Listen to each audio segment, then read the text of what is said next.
3, 2. Muy buenos días, muy buenas tardes, muy buenas noches a todos nuestros internautas de Proceso Digital y Departamento 19, hasta donde nos ven. Les saluda la periodista Isis Rubio y hoy en nuestra entrevista nos acompaña la comisionada de Derechos Humanos, Blanca Eizaguirre. Buen día, abogada. Buenos días, muchas gracias y bienvenida al Comisionado Nacional de Derechos Humanos, que es su casa cuando quiera. Abogada, cuéntenos cuál ha sido el apoyo de ProDerechos hacia el CONADE. Bueno, la verdad es que el apoyo de la Unión Europea a través de su programa ProDerechos ha sido un aliado sumamente importante y le voy a explicar por qué. Cuando inicié la gestión en el comisionado en diciembre de 2020, recuerda que es vacaciones y todavía la gente no estaban de vacaciones. A partir de enero yo me senté y vi la necesidad de crear un plan estratégico institucional que me permitiera trabajar en mis planes operativos anuales para el periodo de mi gestión, que es 2020-2026. Si no hubiera sido por el apoyo de ProDerechos en ese momento, no hubiéramos tenido la capacidad ni logística, ni presupuestaria, ni de personal para poderlo diseñar.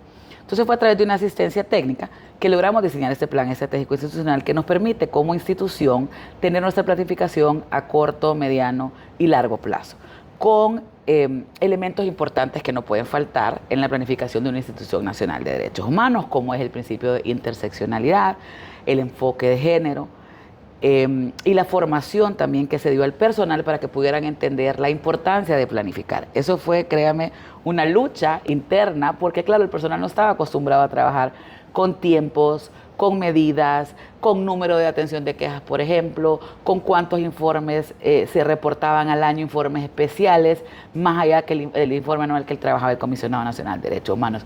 Es así. Y en el diseño de ese plan estratégico institucional que hemos podido avanzar con logros importantes en la institución. En primer lugar, había un sistema de quejas con un protocolo de atención de quejas que se había diseñado desde que se creó el Comisionado Nacional de Derechos Humanos, sino en ese momento, póngale unos 8 años después. Vimos la necesidad pues de actualizar este sistema de quejas, porque además es la herramienta que nutre la situación de derechos humanos en el país, porque nos permite a nosotros hacer nuestro informe anual que es el que presentamos al Congreso Nacional.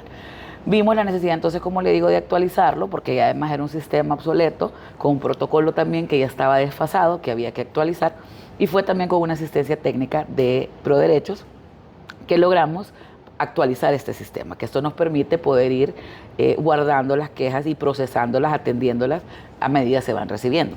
Luego de que terminamos con el sistema, identificamos la necesidad de que ese sistema de quejas, y aquí viene otro producto importante de ProDerechos, que ese sistema de quejas debía estar alineado y conectado con el Observatorio Nacional de Derechos Humanos. Entonces era importante también incorporar en este sistema de quejas los mapas de calor, las quejas y las denuncias en tiempo real. Estos mapas de calor nos permiten atender la conflictividad social en el momento que se está dando. Y esa es una de las consultorías que se trabaja junto con la del Observatorio Nacional de Derechos Humanos.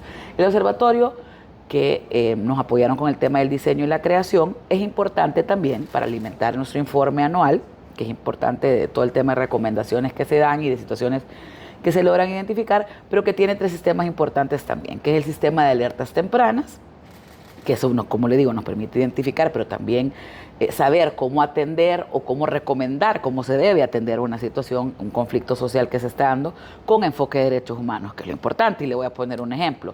Una semana antes del caso del señor Juan López, el Comisionado Nacional por segunda vez emitió una alerta temprana en el caso, específicamente en ese caso, porque ya habíamos documentado una queja y habíamos hecho unas recomendaciones al Estado. Se dieron situaciones nuevas que se actualizaron a través del sistema de quejas y eso nos permitió poder trabajar una alerta temprana para alertar, valga la redundancia, y poner en la mesa la situación que se estaba dando con el señor. Una semana después pasó desafortunadamente lo de su muerte. Entonces la importancia de tener un sistema de alertas tempranos para identificar situaciones que se pueden salir de las manos y que ya después no va a haber marcha atrás. Tenemos un sistema de monitoreo de recomendaciones, no solo las que recibe el Comisionado Nacional de Derechos Humanos en los diferentes informes de los órganos de tratados, pero también las que nosotros hacemos a las instituciones en nuestros informes especiales, en nuestros informes anuales, en las opiniones que trabajamos, en las alertas tempranas. Y Luego, también nos han apoyado con el tema del diseño de la clínica de control de litigio, de control de convencionalidad y litigio estratégico. Esto nos permite también atender algunas situaciones específicas, casos emblemáticos de los que conoce la Comisión Interamericana de Derechos Humanos, con quien tenemos muy buena relación. Incluso la Corte también nos apoya con el tema de jurisprudencia. Tenemos un convenio con la Corte Interamericana de Derechos Humanos. Ya se han hecho algunas pasantías también de parte del personal del Comisionado Nacional y todo el tema de control de convencionalidad. ¿Esto para qué sirve? El Congreso Nacional va a aprobar una ley y quieren una opinión técnica del Comisionado Nacional de Derechos Humanos si esta ley efectivamente tiene este enfoque de derechos humanos o está armonizada a los estándares internacionales, que estándares internacionales en materia de derechos humanos son todos los convenios y tratados que el Estado ha ratificado y que son obligatorios y que deben ser parte de nuestra legislación nacional. Entonces es importante, opiniones técnicas que nos piden de Cancillería, por ejemplo, de mire que hemos ratificado este convenio, qué obligaciones o qué responsabilidades implica la ratificación o creen ustedes que es conveniente que se ratifique X o Y protocolo. Entonces eso se trabaja a través de la clínica de litigio estratégico y control de convencionalidad. Y finalmente, la Unidad de Empresas y Derechos Humanos. Naciones Unidas tiene unos principios rectores sobre empresas y derechos humanos. Si bien el Estado de Honduras es el garante y el que está obligado a garantizar derechos humanos, las empresas también tienen una responsabilidad de debida diligencia, de tener guías para poder trabajar con un enfoque de derechos humanos, y la idea de esta unidad es poder apoyar a las empresas precisamente y a guiarlos, asesorarlos a cómo se deben atender situaciones con este enfoque de derechos humanos basado en los principios rectores. Nuestro SIQUEJAS también se ha actualizado para poder atender quejas que estén relacionadas con el tema de empresas y derechos humanos. Creo que se lo he resumido así lo más corto posible, pero tratándole de explicar en qué nos han apoyado y la importancia realmente de tener ese apoyo a través de las diferentes asistencias técnicas. Dentro de lo que nos habló del Observatorio de Derechos Humanos, detallarle a la población en qué nos va a consistir, cómo nos va a ayudar ese observatorio. Pues así como los demás observatorios, ¿verdad? El de la violencia de la Universidad Nacional, y hay un observatorio de género, nos permiten tener información actualizada en el momento, en tiempo real, nos permite identificar por zonas a donde se puede atender una conflictividad social antes de que éste escale, digamos, a un desalojo, a asesinatos, a desapariciones.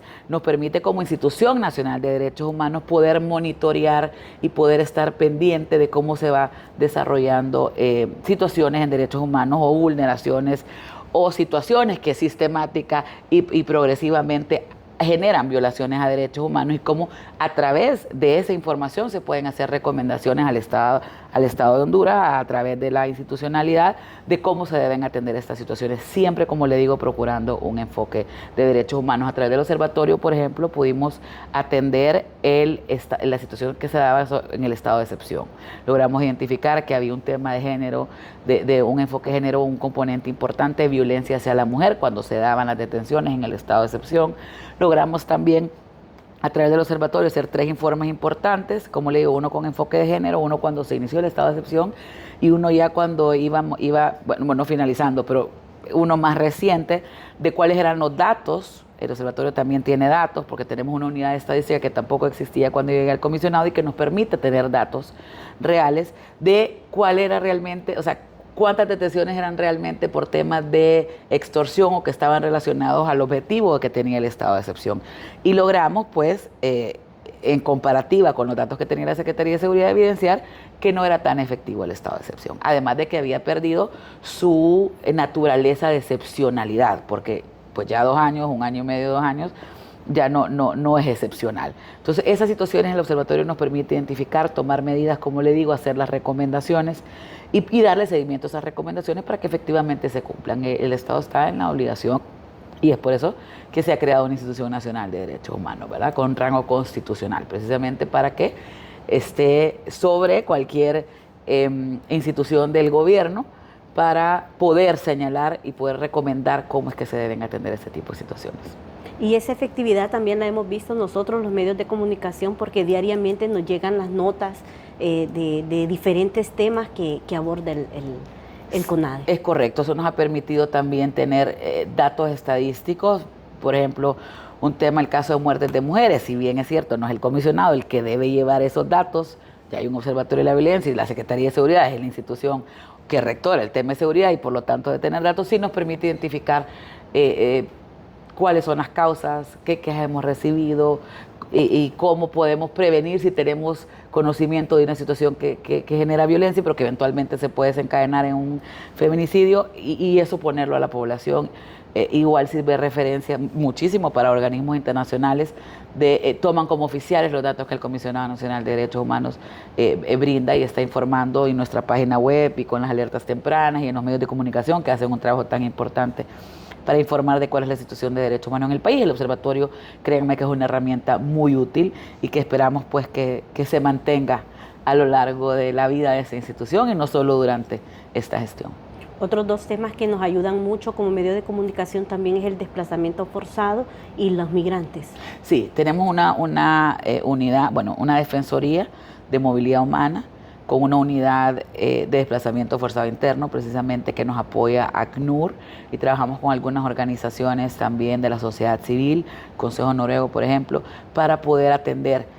Aunque el comisionado no cuenta con un mecanismo, ni con el presupuesto, ni con la logística. Mire, aquí nosotros hemos recibido gente que viene con las maletas, que les ayudemos, que por favor, y mire, por humanidad muchas veces, y aquí entre todos nos tocamos un poquito la bolsa y procuramos ver si les atendemos con una noche, por lo menos ese día, y ver cómo con alguna organización les podemos colaborar para que ellos se puedan desplazar de manera segura. Y esos casos, miles en el comisionado.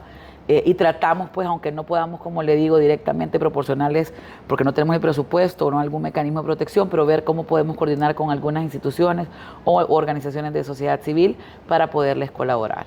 La plataforma Sin Quejas, ¿en qué consiste o cómo la población se puede meter a ella para poder...? Ok, el Sin Quejas es una herramienta interna del Comisionado Nacional de Derechos Humanos.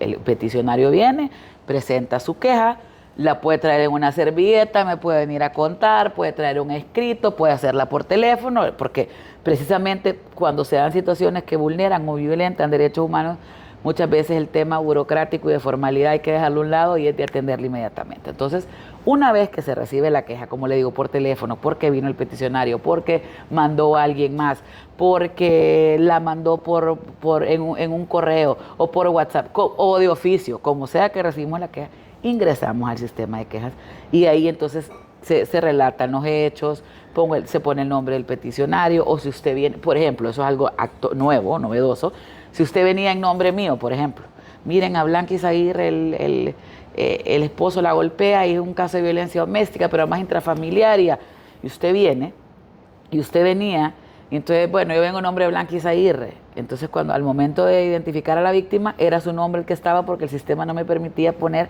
que usted venía en nombre de la víctima, que era yo. Eso es algo novedoso que estamos actualizando en el sistema. Si usted era una persona con discapacidad, pero además era mujer y era migrante retornada y era ex privada de libertad, yo no la podía poner, o era mujer o era discapacitada, o sea, no estaba ese principio de intersectorialidad para que yo pudiera identificar cuáles eran sus necesidades o a qué grupos vulnerables usted pertenece y poder dar una atención adecuada a esa vulneración o violación de derechos humanos que usted se estaba presentando. Entonces es una herramienta muy útil. Actualmente se van a dar capacitaciones para todo el personal a nivel nacional. El comisionado creo que es de las pocas instituciones estatales que cuenta con presencia a nivel nacional. Nosotros tenemos una delegación en cada departamento y los delegados y los investigadores son los que reciben las quejas, recepcionan las quejas, y esa herramienta es a través de esa herramienta que se ha actualizado y que va a ser mucho más útil, no solo para la atención que se le va a dar a la queja y el protocolo que se va a seguir para atender esa queja, pero también, como le digo, para alimentar o retroalimentar nuestro Observatorio Nacional de Derechos Humanos y nuestro informe anual que se presenta en el Congreso Nacional todos los años. Ya para culminar, abogada, ¿ha sido la Unión Europea un bastión para impulsar estos proyectos? Mire, yo tengo una excelente experiencia con la Unión Europea. Yo sé que estamos hablando específicamente del Comisionado Nacional de Derechos Humanos, pero antes de estar en el Comisionado Nacional de Derechos Humanos, yo fui directora general de Políticas Públicas en la Secretaría de Derechos Humanos y comisionada del Mecanismo Nacional de Prevención contra la Tortura. Y en las dos instituciones, primero en la Secretaría, a través del PAD, que era un programa de apoyo a los derechos humanos en Honduras, que financiaba la Unión Europea, se logró implementar la política pública, bajarla a nivel local con guías, con protocolos. Fue genial el apoyo de la Unión Europea. Y luego en el CONAPRED, que es el Mecanismo Nacional de Prevención contra la Tortura, también fue con Proderechos, ya en ese momento Proderechos y la Unión Europea, que se logró también diseñar un plan estratégico institucional, se logró trabajar en guías de cómo se debía atender una visita en los centros penitenciarios, cómo en los centros de atención al menor infractor, cómo se debía atender cuando se hacía una visita a mujeres, cómo los protocolos de ese trato diferenciado a grupos vulnerables, y fue con el apoyo de Proderechos. Así que definitivamente no solo para el Comisionado Nacional, estoy segura, sino que para la institucionalidad en Honduras, las que somos independientes, pero también las de gobierno central, estoy segura que la Unión Europea, a través de sus diferentes programas, porque sé también que colabora con el Poder Judicial a través de Oro Justicia, es un aliado, como le digo, es un cooperante fundamental y sumamente importante para el desarrollo de iniciativas importantes, políticas y planes importantes para que el Estado de Honduras pueda cumplir con su obligación de garantizar derechos humanos a la población en general. Gracias, comisionada, por brindarnos esta entrevista. Esta y otras entrevistas puedes seguirlas a través de todas nuestras plataformas digitales. Pasen todos, muy buen día.